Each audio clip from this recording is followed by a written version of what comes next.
How cinema carried imperial propaganda about pre-independence India. Examining the Drum, 1938. Gangadin, 1939, and The Rains Came, 1939.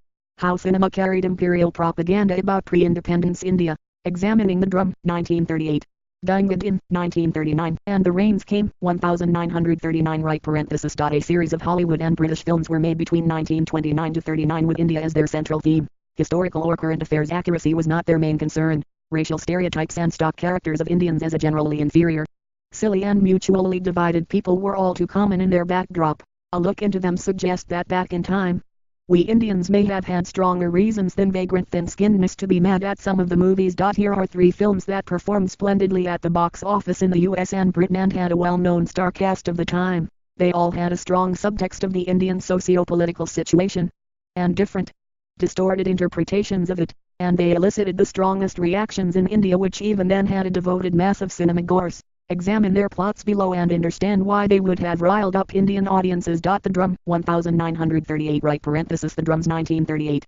Courtesy IMDb. The Drums, 1938. Courtesy IMDb. Drum had been one of the most successful British Empire films in terms of box office collections in 1938. However, within a week of its release in Bombay in September 1938, it spurred a wide-scale agitation among Indians which resulted in a law and order problem in the city. It took the police a week-long effort and the film's removal from exhibition to bring the situation under control. The story, featuring Sandhu, Raymond Massey, Roger Livesey and Valerie Robson, openly claimed to be set in 1938 India. It showed its hero, a British official, Captain Carruthers Livesey, offer a treaty of peace and friendship to the Emperor of Toko, a fictional kingdom located in the northwest frontier province, NWFD, near the Afghan border, to make it into a British subsidiary in return of a generous subsidy. The ruler accepts it, stating, "If England is our friend, we shall have peace," and his subjects are seen as happy and jubilant at the prospect of being rendered safe from the enemies. He is however murdered by his brother, Gul Khan Massey, who usurps the throne. The rightful heir to the throne, Prince Azim Sandhu, escapes being killed narrowly with the help of Carruthers and his wife, Robson.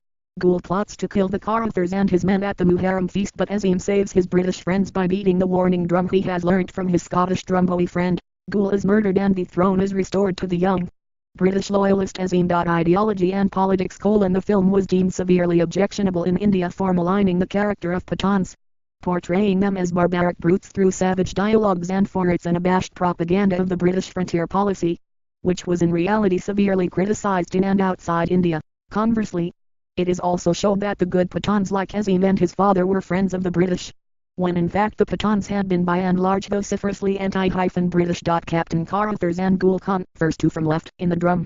Courtesy IMDb. Captain Carruthers and Gul Khan, first 2 from left, in the Drum. Courtesy IMDb. In 1937, the British had been alarmed and confounded by the Hindu-Muslim unity of Abdul Ghaffar Khan's Khudai Khidmatgar and the Congress in the NWFD. The ideology of the Drums was overtly degrading to the fabric of communal harmony. The movie also implied that British were the bulwark preventing a Muslim takeover of India. The way arch-villain Gul Khan is depicted was highly reminiscent of a Muslim conqueror who voices that he intends to kill non-Muslims en masse and oversee the rise of mosques all over India. These were precisely the fears being stoked by communal Hindu organizations like Hindu Mahasabha and Sanatan Dharm Sabha, who had also been active in the NWFD. Gangadin, 1939. Right parenthesis. Gangadin poster. Courtesy IMDb. Gangadin poster. Courtesy IMDb. At a time when British Empire in India was facing serious challenges from the raging anti-colonial struggle, Gangadin, intended to be pronounced Gangadin, gave a clarion call of all's well, for the benefit of the white audience. Writes historian Prem Chowdhury. The Offer of Colonial India and the Making of Empire Cinema. Starring Cary Grant, Victor McLagan and Douglas Fairbanks and directed by George Stevens.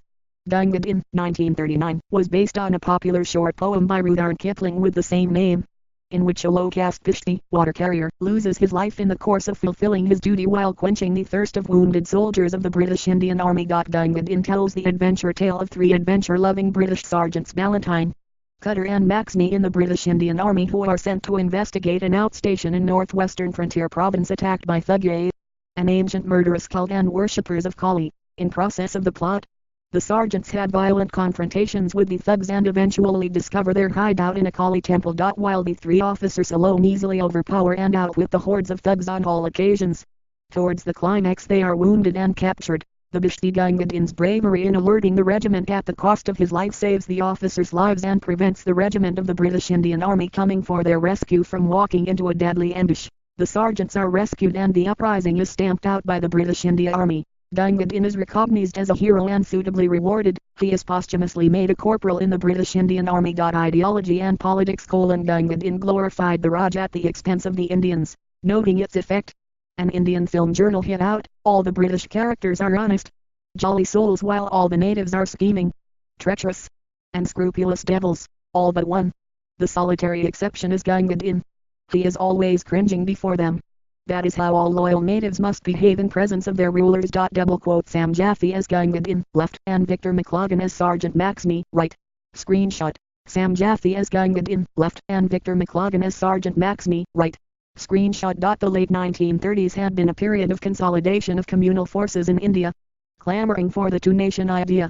During the 1937 provincial elections, after passing of the 1935 Government of India Act, the Muslim League failed to win many seats in the NWFP despite it being a Muslim majority area, which mainly went to Congress under Abdul Ghaffar Khan's leadership.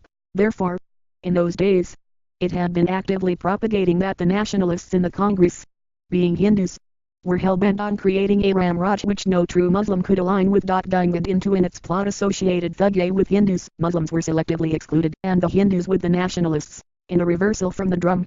The film showed a horde of killing Thuggays overrunning the frontier region, which in reality was a Muslim majority region, thus reinforcing the idea of the danger of Hindu domination, which was in line with the British propaganda to communalize the nationalist movement. The Thuggays' proclamation to take over all of India was projected to be as much against the Muslims as against the British. Eduardo Cinelli, third from left, as the Thug Master in the mold of Gandhi in Gangadin.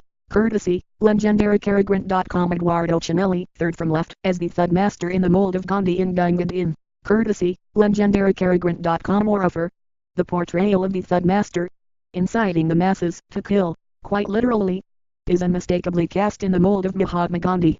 Through this thinly veiled bag, the film caricatured Gandhi, a Vaishnavidi and follower of Bhakti, by showing him as a worshipper of Kali and a believer in the cult of murder and violence to pursue his furtive agenda. Another fault line that the film exploited was caste divides. The British had long projected themselves as the protector of downtrodden untouchables of India from the high caste Hindus of Congress. The film turns Gangadin, a Bhishti within Kipling's poem, into a loyal humble servant of the empire whose yearning desire is to be a soldier in service of the Queen. Released in the USA in February 1939. Gangadin was one of the most popular and highly rated adventure films which broke box office records in the USA and Britain. Needless to say, however, the heroism and loyalty of Gangadin, which resulted in the death of thousands of Indians, was a bitter pill for the Indian audience to swallow, who would have seen him as little more than a traitor. Gangadin was banned in Bengal, citing potential disturbance to intercommunal harmony, and in Bombay, followed by other provinces as soon as moves were made to release it. The Rains Came, 1939 right parenthesis The Rains Came 1939, even won an Oscar for its special effects. Courtesy IMDb. The Rains Came, 1939, even won an Oscar for its special effects. Courtesy IMDb. May 1939. Gangadin and the Drum were publicly affirmed by the British officials in India as causing disturbances to Indian opinion. The successive banning of these two films was the proverbial last straw for many studios in the USA, where similar projects were abandoned. Writes Chowdhury, gears were shifted in tune with the contemporary situation. The adventure plots were abandoned and a new sophisticated film came about. It was a grand narrative of progress and development in India under British colonial domination and also a romance. It was released in India in 1940. The Rains Came, starring Hollywood actors Myrna Loy, George Brent and Tyrone Power, projected a new image of the British Empire in relation to the colonies, as one of a development partnership led by the Indian monarch's moral patronage and paternalism. It portrays princely India as the real India, slowly coming out of backwardness, poverty and stagnation with the moral and material support of the British. Rains tells the tale of Major Ramaswamy, played by Power, a major Hollywood star in the 30s, a young Western-educated Indian doctor in the Indian kingdom of Ranchipur, who is also the chosen heir of the Maharaja and the Maharani. He is friends with the British people living in Ranchipur, which is clearly a subordinate of the Raj. A married and wealthy English woman named Edwina Lowy falls in love with Softy, but soon earthquake and flood destroy the city and plague falls upon its residents.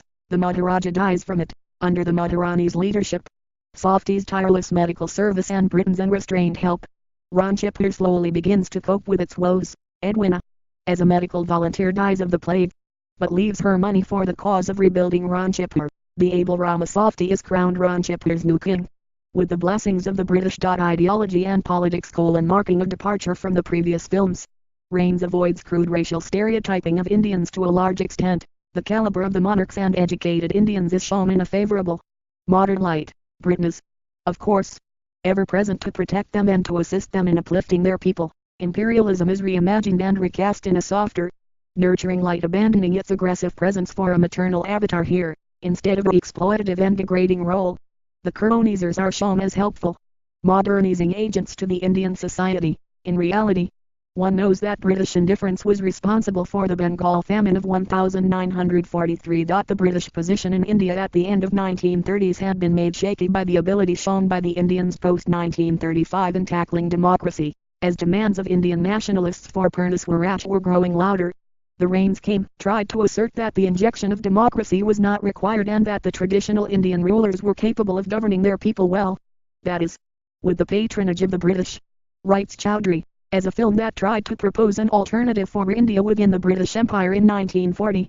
The Rains came failed to impress Indians, who had long written off princes and rulers as indolent and conspirators with the British, and with good reason. The new India would not look back to its princely past. Cinema single quote as early development coincided with the high noon of the British Empire, and it quickly emerged as the most influential propaganda vehicle of imperialists. Empire films The Drum, Danged In and The Rains came attempted to respond to the anti-colonial developments by denying them. At the same time, they were a testament to the fact that Britain could no longer ignore the rise and ambition of nationalism of Indians. For all the latest research news, download Indian Express app.